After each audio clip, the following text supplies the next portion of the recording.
Olá, leitores! Tudo bem com vocês? Você já parou para pensar como seria se sua aparência nunca mudasse?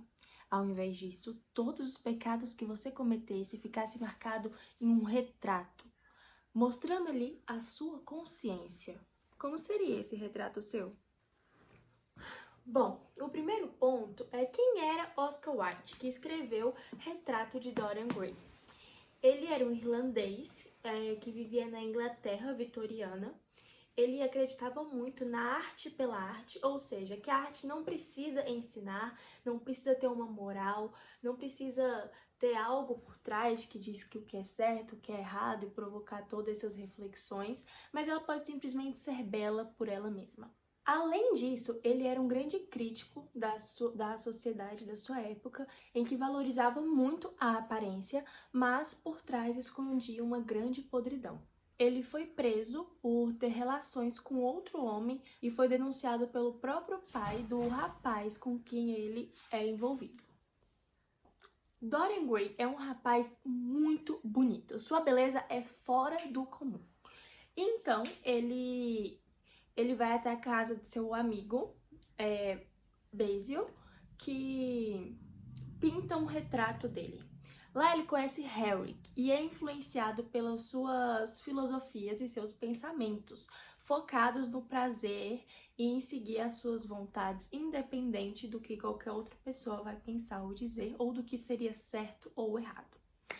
Ele então é influenciado por esse Harry e ele deseja muito que ele não envelheça, ele tem medo de envelhecer. Então tem uma parte do livro que ele até diz assim: como é triste, murmurou Dorian Gray, com os olhos ainda fixados no retrato. Como é triste!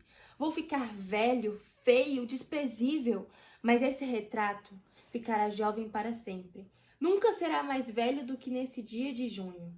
Se simplesmente fosse o contrário, se eu permanecesse jovem para sempre e o quadro envelhecesse por tal coisa, por isso eu daria tudo. Sim, não há nada no mundo que eu não desse. Então, o seu desejo é realizado.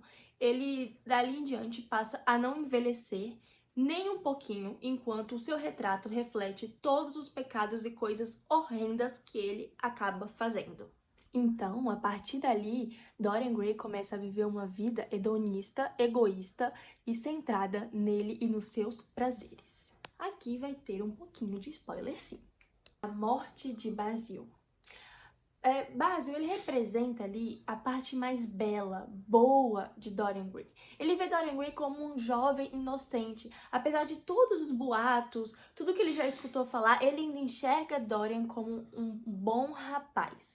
E mesmo depois de ele ver o retrato, o que ele faz ali é começar a rezar, tentando ajudar Dorian a voltar, a mudar, a fazer alguma coisa por aquilo, acreditando que ainda dava tempo para Dorian ter uma mudança.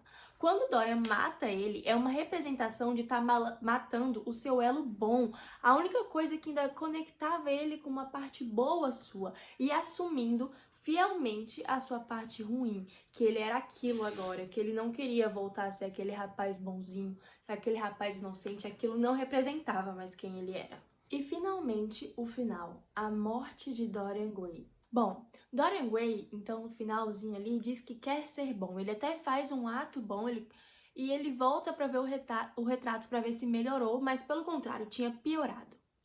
Isso mostra, na verdade, que Dorian Gray, ele não queria de fato ser bom por ser bom. Ele apenas queria, por pura vaidade, parecer ser bom para si mesmo. Então, ainda assim, quando ele diz ser bom, ele não está realmente mudando e não tem como ele mudar mais aquela altura do campeonato, porque até o desejo dele de mudança é um desejo pela pura vaidade de si mesmo. Então ele olha para aquele retrato e ele vê ali a sua consciência e ele quer destruir aquilo porque ele também não quer que ninguém nunca descubra aquilo e ele não sabe por que ele nunca destruiu. Então, quando ele finalmente tenta rasgar e acabar com aquele retrato, ele se mata e acaba morrendo no final. Então, gente, traz aquela reflexão pra gente. Dorian Gray poderia mudar, será? Eu acredito que não. Eu acredito que mesmo ele dizendo que quer muito, não tem como ele mudar. Agora sim, no início, né, eu falei sobre Oscar Wilde ser um grande crítico da sociedade em que ele vivia, que demonstrava grande moral, as aparências e por trás escondia muita sujeira.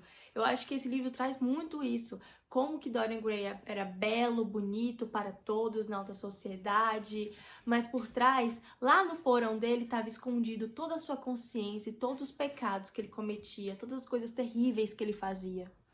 Outra coisa que eu acho super interessante é no final, quando ele vê aquele quadro e ele vê que aquilo ali demonstra completamente a sua consciência. Ele assume isso, ele fala isso no livro. Então, ele acaba sendo destruído por aquilo. Então, traz aquela crítica, né, da arte pela arte. O quadro foi feito puramente por ser belo, apenas para isso. Quando o Basil fez o quadro, ele deixa claro que é a obra mais linda que ele fez, porque Dorian era muito bonito, e era só aquilo que aquela obra queria dizer, não tinha um ensinamento por trás, uma moral por trás, era simplesmente bonito. Então, quando Dorian começa a transformar aquele quadro em sua própria consciência, e lá no finalzinho ele finalmente assume isso, então ele se autodestrói ao ver aquele quadro como algo além da arte. Então eu também acho que isso faz muito sentido. E é isso, eu espero que vocês tenham gostado. Essas foram minhas reflexões sobre esse livro. E um beijo!